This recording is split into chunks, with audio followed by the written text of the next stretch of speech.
अब आते हैं क्वेश्चन नंबर 16 तक हमने कर लिया था। क्वेश्चन नंबर 17 पे आते हैं।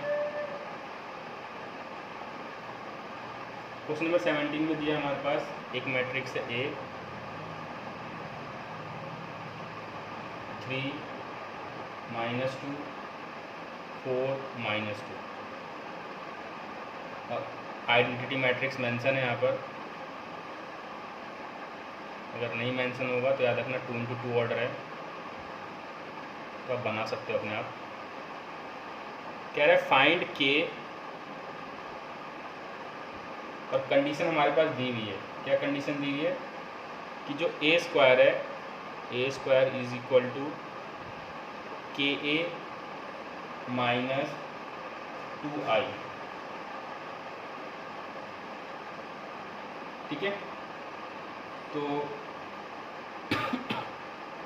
निकालते हैं। ए स्क्वायर का मतलब क्या है, ए इंटू ए निकालेंगे। तो मैं पहले लिखता हूँ 3 -2 4 -2, तो एक बार और ए लिखते हैं, फिर के, ए हमारा 3 -2 4 -2, फिर -2 और आई क्या हमारा 1 0 0 1, ठीक है। अब ए इंटू ए निकालेंगे, तो आपको पता है ए इंटू ए कैसे निकालते हैं। एक बार ये रो इस कॉलम के साथ मल्टीप्लाई होगा, तो मैं दिखा देता हूँ। 3 × 3 प्लस -2 × 4, ठीक है। फिर अगले स्टेप में 3 × -2 प्लस -2, दोबारा बोल रहा हूँ, एक बार मैंने इसको इस रो को इस कॉलम के साथ मल्टीप्लाई किया, 3 × 3 -2 × 4। फिर अगले स्टेप में 3 × -2 फिर -2 × -2, ठीक है। फिर आपस वही 4 × 3 प्लस -2 × 4 4 × -2 और -2 × -2। इधर ये भी मल्टीप्लाई कर लेते हैं, के इंटू ये 3k हो जाएगा, ठीक है। और -2k, इधर 4k -2, इसको मल्टीप्लाई करते हैं तो 2 0 0 2, ठीक है।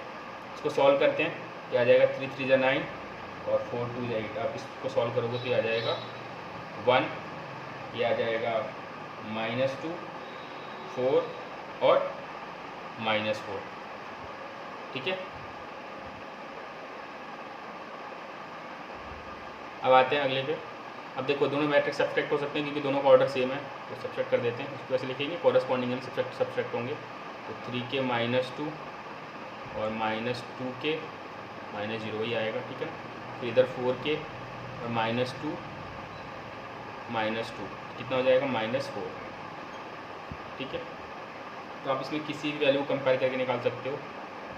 ये निकालते हैं 3k -2 इज इक्वल टू 1, तो 3k ये उधर चला गया, प्लस का हो जाएगा तो k कितना आ जाएगा 1। ये निकाल लो, चाहे ऐसे निकाल लो, -2 इज इक्वल टू -2k, तब भी k कितना आएगा 1। या इसके साथ निकाल लो, मर्जी है आपकी, ठीक है ना। k की वैल्यू हर जगह के लिए सेम आनी चाहिए, ठीक है ना। तो क्वेश्चन नंबर 17 हो गया। उसके बाद आते हैं क्वेश्चन नंबर 18 पे।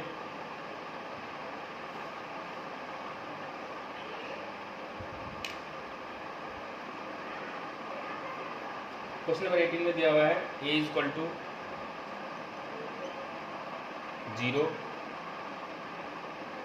-10 α/2 फिर 10 α/2 और फिर 0। और आइडेंटिटी मैट्रिक्स का ऑर्डर बता रखा है इसने 2 × 2 का, तो हम बना लेते हैं आइडेंटिटी मैट्रिक्स एक 1 0 0 1, ठीक है। अभी कह रहा है हमें शो करना है यहाँ पर i + a is equal to I minus A cos alpha minus sine alpha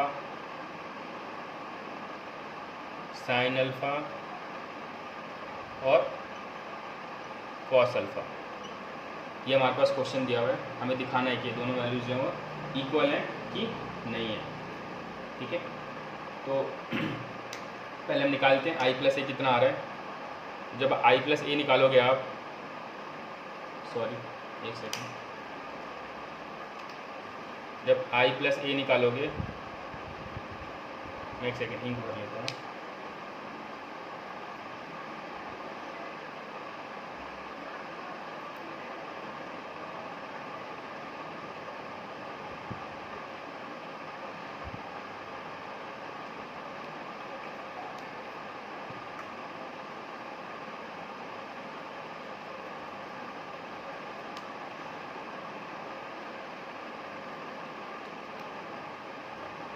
I plus ए निकालेंगे,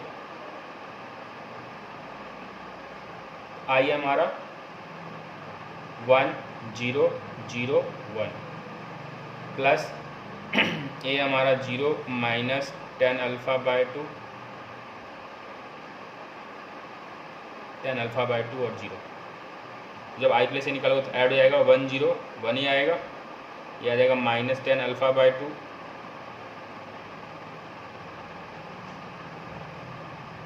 ये आ जाएगा 10 अल्फ़ा बाय 2 और ये आ जाएगा 0। ठीक है, तुमने आई प्लस ए तो निकाल लिया, आई प्लस ए हमारा ये आया। अब आई माइनस ए इंटू ये देखना है कि ये आता है कि नहीं आता है। ठीक है ना, तो मैं इसको साइड में लिख ले रहा हूँ कि जो हमारा LHS है लेफ्ट हैंड साइड वाला, ठीक है, आई प्लस ए वो आया 1 माइनस 10 अल्फ़ा बाय 2, ये अलग है ये अलग है। ठीक है ना, साथ में लिख देना 10 अल्फ़ा बाय 2 0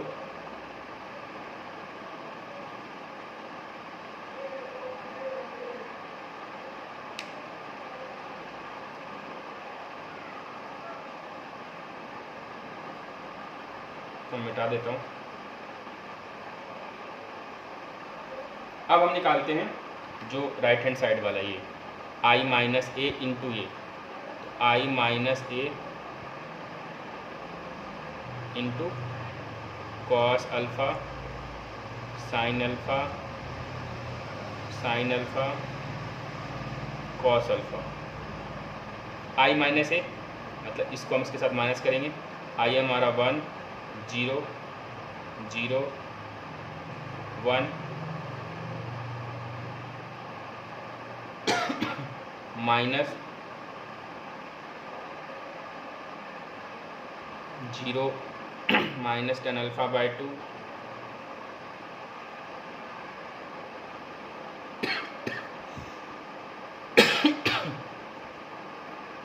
अब ये जो पूरा आएगा ना मैट्रिक्स रिजल्टेंट, उसको मल्टीप्लाई करना है इससे।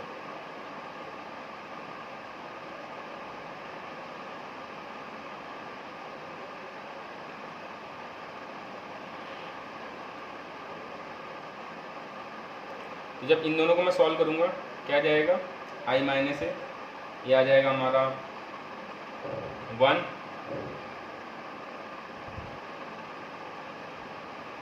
और इसको जब आप सॉल्व करोगे तो ये माइनस माइनस क्या हो जाएगा प्लस, और ये माइनस का 10 अल्फ़ा बाय 2 और ये 1 प्लस 0 1 आ जाएगा। ठीक है, इसके बाद हमारा इसके साथ मल्टीप्लाई होगा ये cos alpha minus sine alpha और कॉस अल्फ़ा। अब इन दोनों को मल्टीप्लाई करना है, जगह की बहुत शॉर्टेज हो रही है धीरे धीरे, बस क्या करना,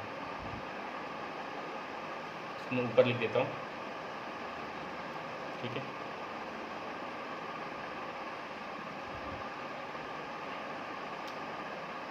यह है हमारा 1, या मैं फिर सीधा मल्टीप्लाई कर देता हूँ 1 tan alpha by two minus tan alpha by two,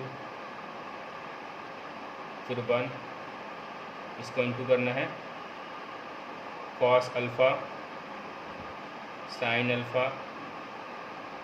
alpha और कॉस अल्फ़ा। ठीक है, इसके साथ मल्टीप्लाई करना है, मिटाते हैं इसको।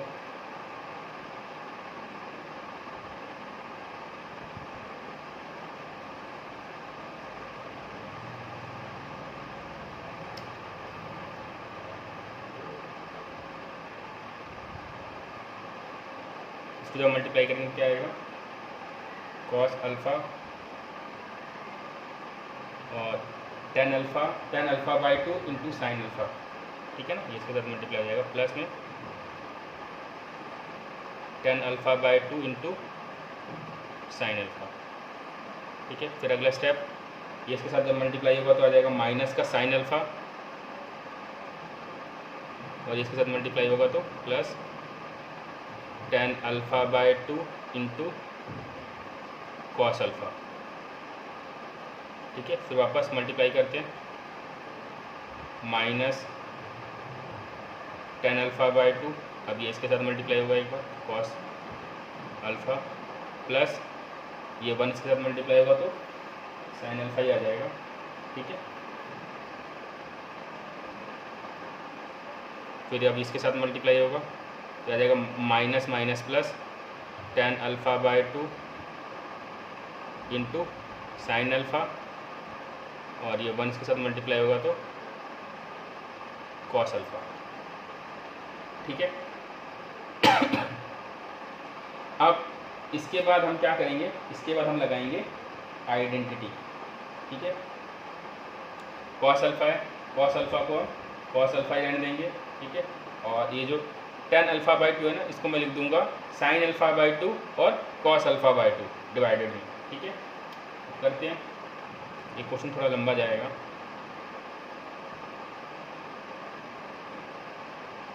इसको sine alpha by two upon में कॉस अल्फ़ा बाय टू, फिर साइन अल्फ़ा, इधर minus sine alpha, tan alpha by two को साइन अल्फ़ा बाय टू और कॉस अल्फ़ा बाय टू।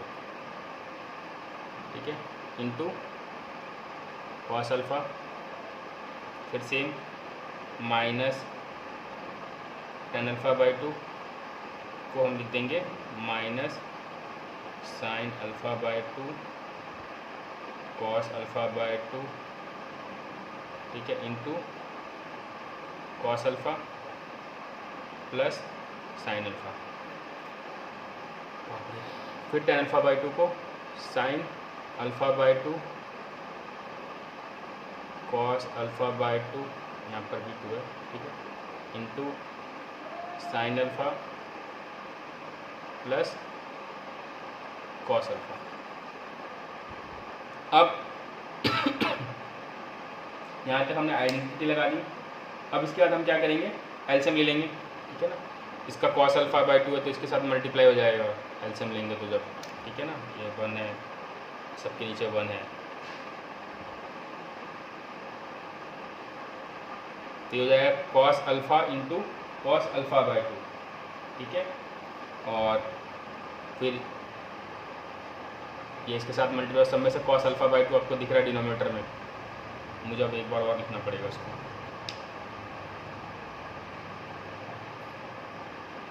मैं इसको ऊपर लिख रहा हूँ,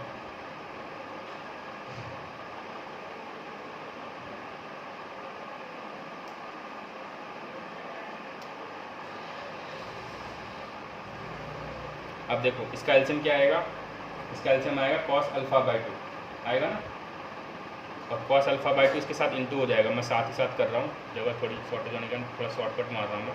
ठीक है ना, इस पूरे का एलसीएम आ गया cos alpha by two, cos alpha by two इसके साथ मल्टीप्लाई हो जाएगा तो ये आ जाएगा cos alpha into cos alpha by two plus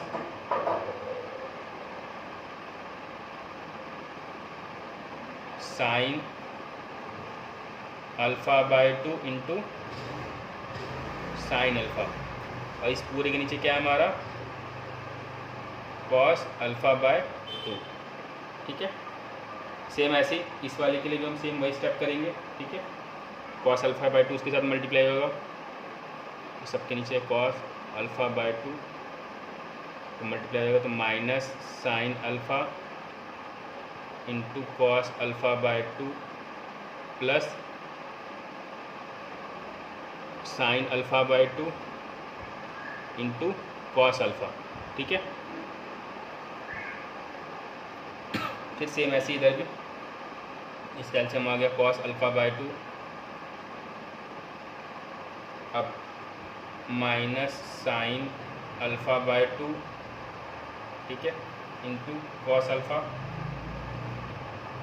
और ये कॉस अल्फ़ा बाय 2 के साथ मल्टीप्लाई हो जाएगा तो आ जाएगा sine alpha into cos alpha bye 2। ठीक है, फिर सेम इसके लिए भी ऐसे ही करेंगे, कॉस अल्फ़ा बाय 2 तो आ जाएगा sine alpha bye 2 into sine alpha plus cos alpha into में कॉस अल्फ़ा बाय 2। ठीक है, अब मैं इसको मिटा रहा हूँ और मिटाने के बाद वही स्टेप यहीं से कंटिन्यू कर लेते हैं।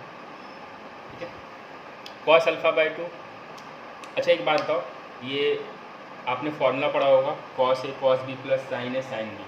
ठीक है, इसका फॉर्मूला होता है कॉस ए माइनस बी का। ठीक है, तो ये वाला जो फॉर्मूला हो जाएगा ये किसका फॉर्मूला बन जाएगा, cos alpha minus alpha bye 2, सिर्फ ऊपर वाला, और इसके नीचे कॉस अल्फ़ा बाय 2 तो था ही हमारा।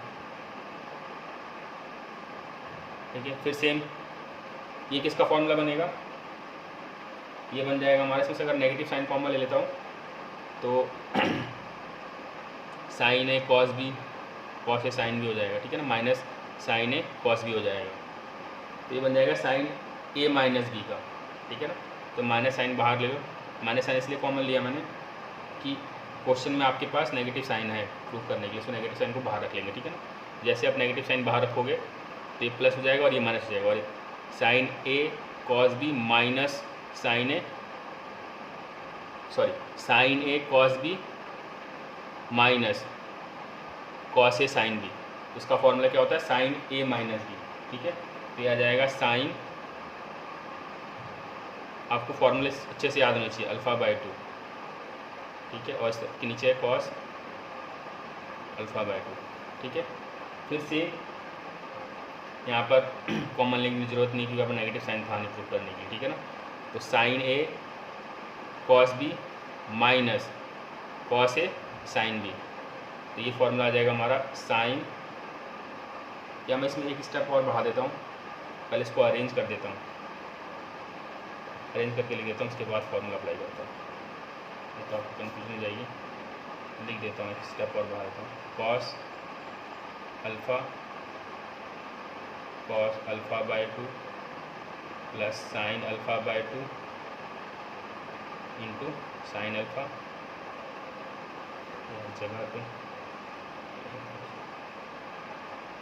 कॉस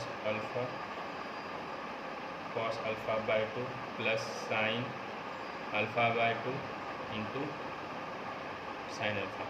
ठीक है, अब यहाँ से नेगेटिव साइन कॉमन ले लो, जैसे नेगेटिव साइन कॉमन लोगे तो ये वाला प्लस का बन जाएगा, तो sign alpha cos alpha bye 2 minus cos alpha और साइन अल्फ़ा बाय 2। ठीक है, तो sign A cos B minus cos A sine B,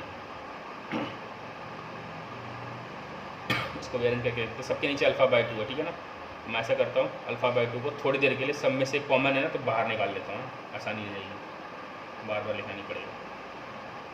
ठीक है, 1/में कॉस अल्फ़ा बाय 2, सबके डिनोमिनेटर में कॉस अल्फ़ा बाय 2 था, इसलिए मैं थोड़ी देर के इसको कॉमन निकाल दिया, बाद में डाल दूंगा, कोई फर्क नहीं पड़ेगा वैसे। ठीक है,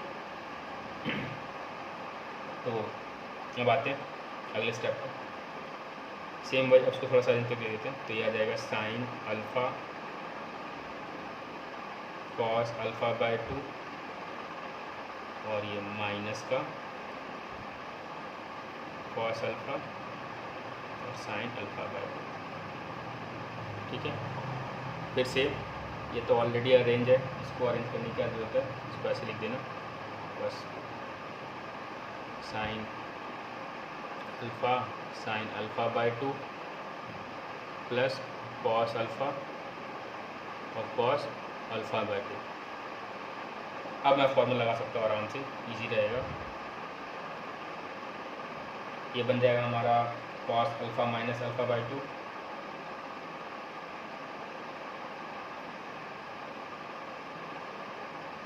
sine alpha minus alpha by 2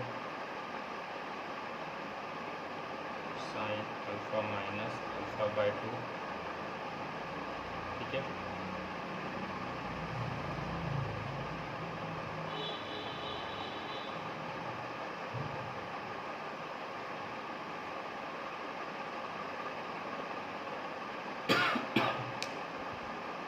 अब आते हैं मल्टीप्लाई कर देते सबके नीचे, तो करते हैं cos alpha minus alpha by 2 upon में कॉस अल्फ़ा बाई 2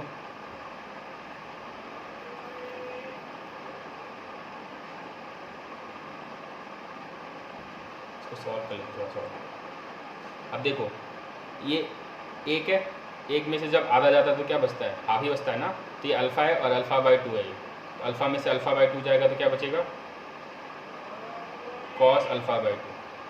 मैं यही कर देता हूँ, ठीक है ना, और इसमें बच जाएगा माइनस साइन अल्फ़ा बाई 2 और ये बन जाएगा साइन अल्फ़ा बाई 2 और ये बन जाएगा कॉस अल्फ़ा बाई 2 और इधर तो हमारा कॉस अल्फ़ा बाई 2 था ही। अब ये कॉस अल्फ़ा बाई 2 सब डिवाइड हो जाएंगे, जब इससे डिवाइड होगा तो cos alpha by 2 upon cos alpha by 2 1 हो जाएगा, इससे डिवाइड होगा तो sine alpha by 2 upon cos alpha by 2 क्या हो जाएगा, टेन अल्फ़ा बाई 2। ठीक है, और ये sine alpha by 2 cos alpha by 2 tan alpha by 2 और ये cos alpha by 2 cos alpha by 2 1। ठीक है, एक सेकेंड, यहाँ 1 आ रहा है, यहाँ पे कितना आ रहा है 0, इसको चेक कर लेना, यहाँ पर 1 आएगा। ठीक है ना, आप चेक कर लेना अगर कहीं कुछ गलती की होगी। ठीक है, यहाँ पर भी 1 आएगा, तब ये सेम आएगा। ठीक है, इससे हमारा इक्वल प्रूफ हो जाएगा। अब आते हैं नेक्स्ट क्वेश्चन पे।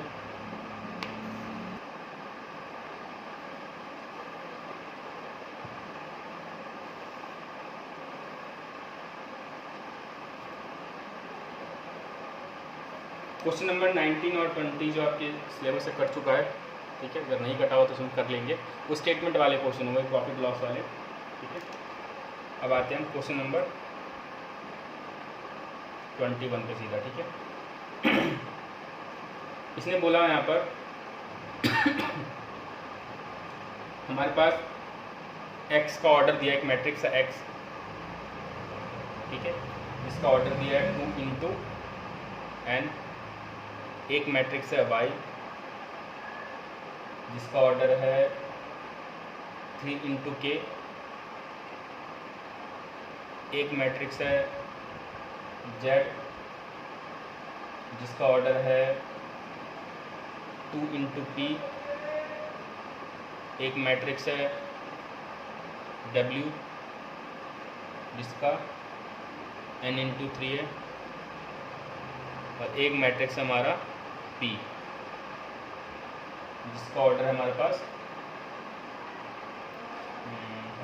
p into k। ये हमारे पास दिया हुआ है x y z w और p का ऑर्डर। ठीक है, टोटल 5 मैट्रिक्स दिए, मैं इनके ऑर्डर हमारे पास दिए, और इसी के हिसाब से हमें क्वेश्चन नंबर 21 और 22 के आंसर देने हैं। ठीक है ना, तो 21 के पहले पार्ट में उसने पूछा है कि P Y plus W Y कब डिफाइन होगा, पी वाई और डब्ल्यू वाई किस कंडीशंस में डिफाइन होंगे। तो सबसे पहली चीज़ हमें पता होना चाहिए कि जब हम मल्टीप्लिकेशन करते हैं तो क्या कंडीशन होनी चाहिए उनका आपस में। तो हम P और Y के लिए ज़रा देखते हैं। P का ऑर्डर है P इंटू K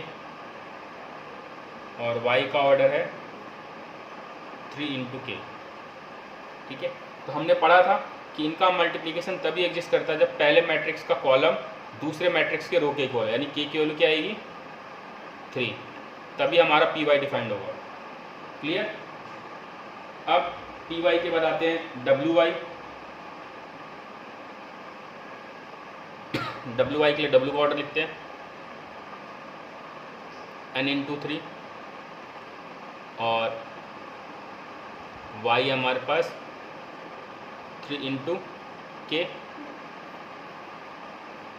तो यहाँ पर आप देख रहे हो कि इसका कॉलम इसके रो के इक्वल है, कोई दिक्कत नहीं है।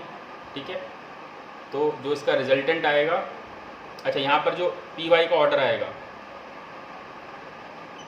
Py का ऑर्डर यहाँ पर क्या आएगा, क्योंकि K इक्वल टू 3 मिल गया, यानी P इंटू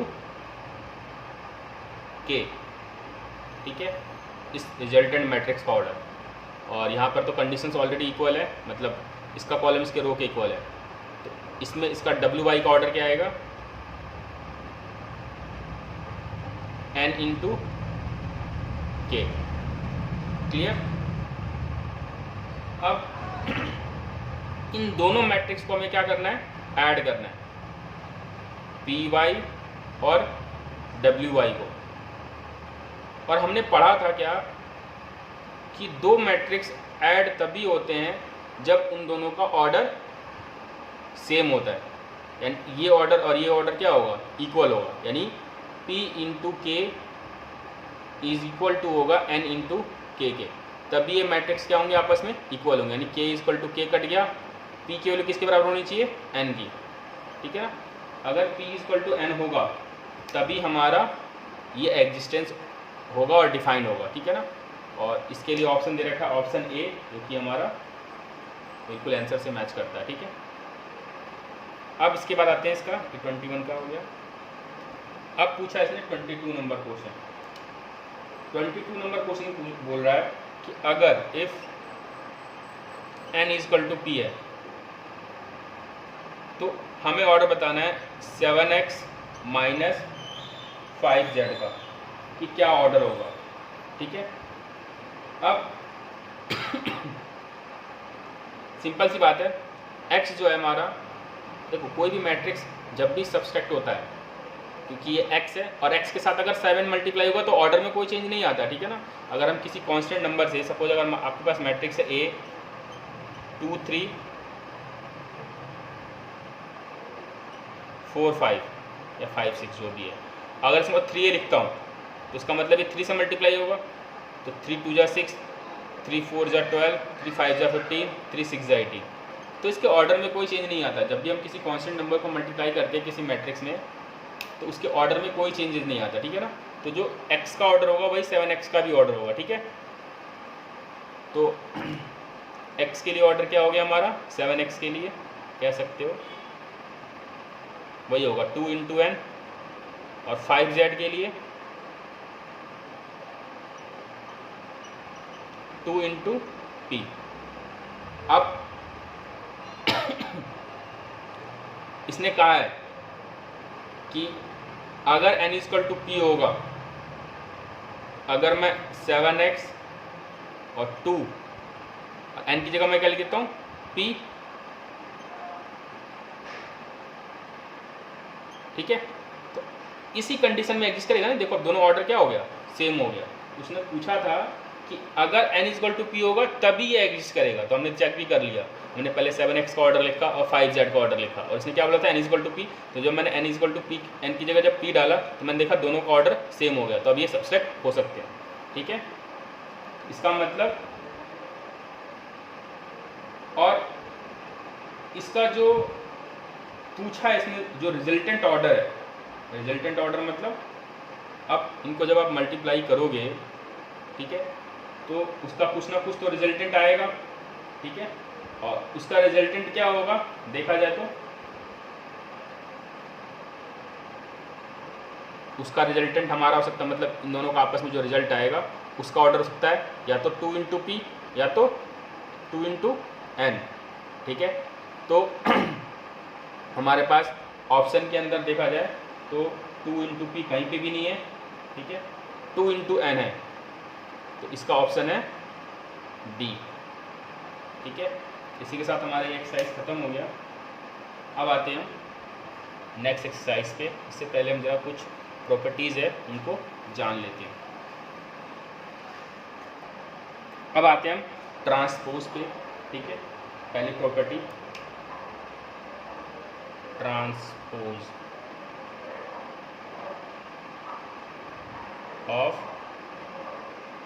मैट्रिक्स। ठीक है, तो सबसे पहली चीज़ इसकी जो डेफिनेशन है लिखेंगे, the matrix is obtained by interchanging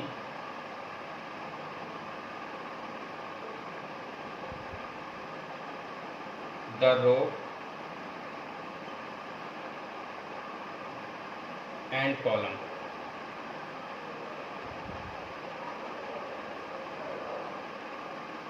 जैसे कहने का मतलब ये है, एक मैट्रिक्स है ए 2 5 3 2 4 3। ठीक है, तो इसका ट्रांसपोज का सिंबल होता है ए डैश करके लिखते हैं या ए टी भी लिखते हैं। ठीक है ना, इन दोनों में से कोई भी सिंबल इस्तेमाल कर सकते हो आप। अब इसका जो रो है इसका कॉलम बन जाएगा, लिखा ना, the matrix is obtained by interchanging the row and column. ठीक है, तो इसका जो रो है अब ये बन जाएगा क्या, कॉलम। 3 2 4 3। ठीक है, तो इसका ऑर्डर कितना था 3 इंटू 1, तो इसका ऑर्डर कितना आ गया, सॉरी 3 इंटू 1 लिखा, 3 इंटू 2, तो इसका ऑर्डर कितना हो गया 2 इंटू 3। तो जब भी कोई मैट्रिक्स है अगर आपके पास जिसका ऑर्डर अगर m to n m into n, तो उसके ट्रांसपोज का क्या आएगा ऑर्डर, n इंटू m। ठीक है ना, तो ये ट्रांसपोज हो गया हमारा। अब ट्रांसपोज की भी कुछ प्रॉपर्टीज़ है, जैसे सपोज पहली प्रॉपर्टीज़ की हम बात करते हैं।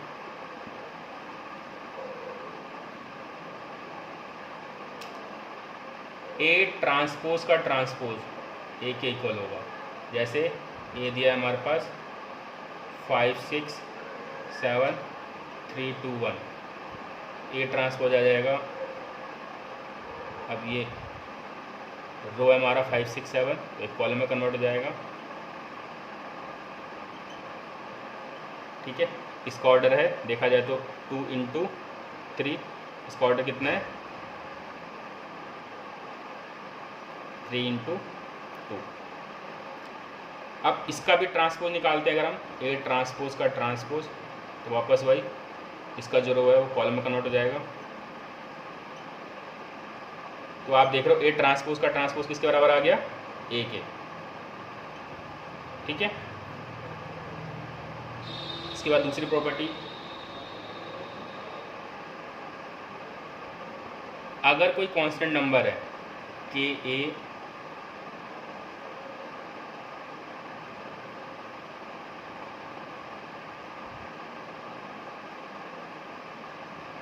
छोटा है, ठीक है, जब हम इससे कांस्टेंट नंबर बाहर निकालेंगे तो उसके ए ट्रांसपोज के बराबर होगा।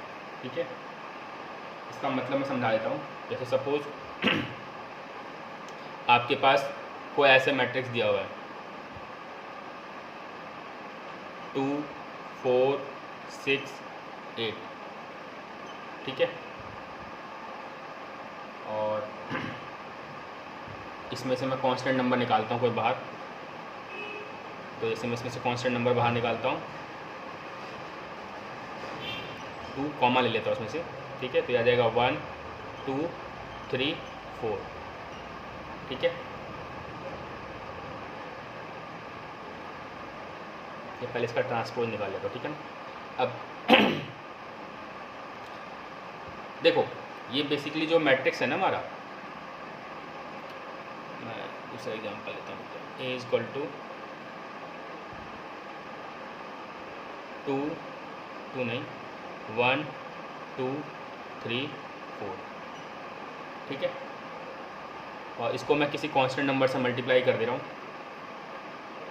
तो यहाँ पर हमारा की हम 2 ले लेते हैं मान लो। तो जैसे इसको मल्टीप्लाई करूँगा क्या आएगा 2 4 6 8।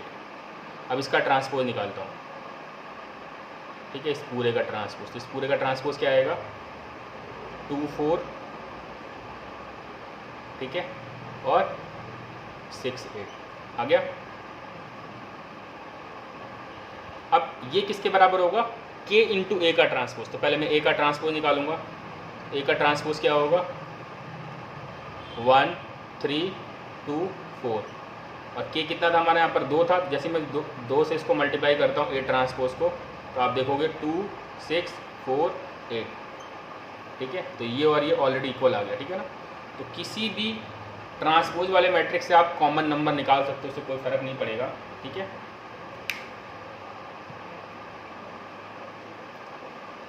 सेम ऐसे ही ए प्लस बी का जो होल ट्रांसपोज होगा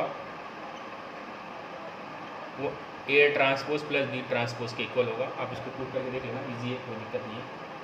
ऐसे ही ए बी का transpose B transpose into A transpose के बराबर है, ठीक है। मैं आपको दिखाई देता हूँ ये वाला। जैसे एक मैट्रिक्स है ए 2 3 4 5, और एक मैट्रिक्स है बी 3 6 7 8। इसका ये ट्रांसपोज कितना आ जाएगा, पहले इसने बोला ना ए प्लस बी निकाल लेते हैं। ए प्लस बी कितना आ जाएगा 5 9 11 13। अब इसका ट्रांसपोज निकालते हैं। इसका ट्रांसपोज आ जाएगा 5 9 11 13। मैं दोबारा बता रहा हूँ, जो रो होगा वो कॉलम में कन्वर्ट हो जाएगा, ठीक है ना। ए प्लस बी ए ट्रांसपोज ये आया। अब ए ट्रांसपोज निकालते हैं पहले। ए ट्रांसपोज कितना आएगा इसका 2 3 4 5, फिर बी ट्रांसपोज 3 6 7 8। अब इन दोनों को ऐड करते हैं, तो 3 और 2 5 11 9 13।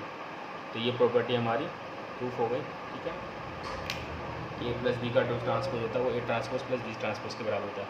सेम इसमें भी आप करके देख सकते हो, ठीक है, करके देख लेना। नहीं समझ में आएगा तो मुझे आप बता देना, कमेंट सेक्शन में बता सकते हो अगर कोई टॉपिक आपको समझ में नहीं आ रहा। अब आते हैं एक्सरसाइज से 3.3, क्वेश्चन नंबर फर्स्ट। इसमें इसने कहा है फाइंड द ट्रांसपोज, सबके ट्रांसपोज निकालने हैं, ठीक है ना। तो पहला क्वेश्चन दिया है हमारे पास 5 1 बाय 2 और -1। इसका मान लेते हैं मैट्रिक्स ए है, तो इसका ए ट्रांसपोज कितना हो जाएगा। अब ध्यान से देखना, ये एक रो है, दूसरा रो है, तीसरा रो है, तो रो कॉलम में कन्वर्ट होगा। 5 1 बाय 2 -1, ठीक है। इसका ऑर्डर कितना आएगा 3 इंटू 1, क्योंकि 3 रो और एक कॉलम है, ठीक है ना। और इसका ऑर्डर क्या होगा 1 इंटू 3, ठीक है ना। दूसरा आप ऑर्डर भी साथ साथ लिखो ताकि आपको अच्छे से समझ में आए। एक मैट्रिक्स बी मान लेते हैं, बी हमारे पास 1 -1 2 3। तो बी ट्रांसपोज कितना हो जाएगा, सेम वही 1 -1 2 3। थर्ड क्वेश्चन दिया है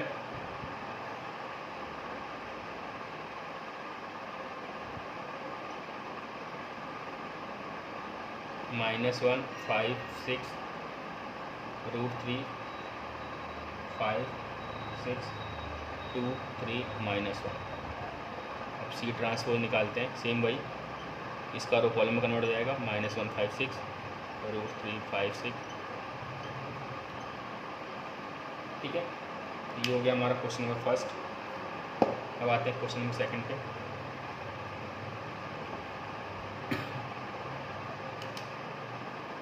क्वेश्चन नंबर सेकंड हमारे पास दिया हुआ है,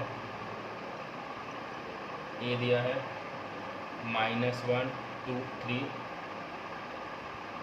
5 7 9 -2 1 1, और बी दिया है -4 1 -5 1 2 0 1 3 1।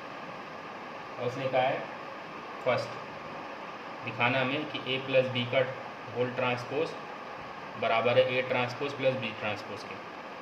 सेम पहले हम A प्लस बी निकाल लेंगे, साथ ही साथ निकालता चलता हूँ मैं, ठीक है ना। A प्लस बी दोनों को ऐड कर ले रहा हूँ मैं, तो ये आ जाएगा -5 3 -2, ठीक है। दोनों को ऐड कर रहा हूँ मैं, दोबारा बोल रहा हूँ, 5 और 1 6 9 9 -1 4 2, ठीक है। इसका ट्रांसपोज निकालना है। A ट्रांसपोज क्या आएगा, उसको पलट देंगे, -1 2 3 5 7 9,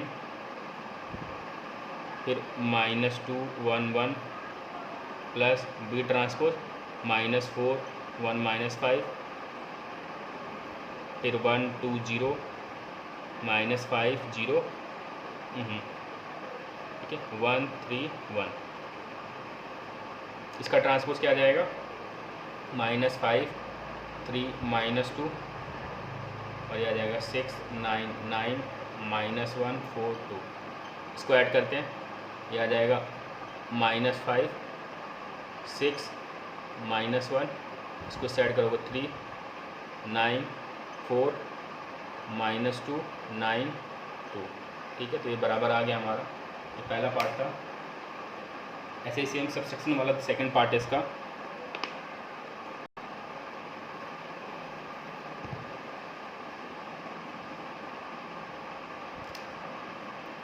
इसमें कहा है इसने A माइनस बी का ट्रांसपोज बराबर है A transpose minus B transpose. A minus B subtract कर लेते हैं पहले, ठीक है ना। ये आप ऐसे निकाल लेना, इजी क्वेश्चन है, ठीक है। तो ये पार्ट आप सेल्फ निकाल लेना और मुझे इसका बता देना कि आंसर आया या नहीं आया, ठीक है ना। व्हाट्सएप पे मैसेज कर देना या आप इसके नीचे कमेंट कर देना, ठीक है। बाकी इसके बाद के क्वेश्चन हम नेक्स्ट उसमें करेंगे।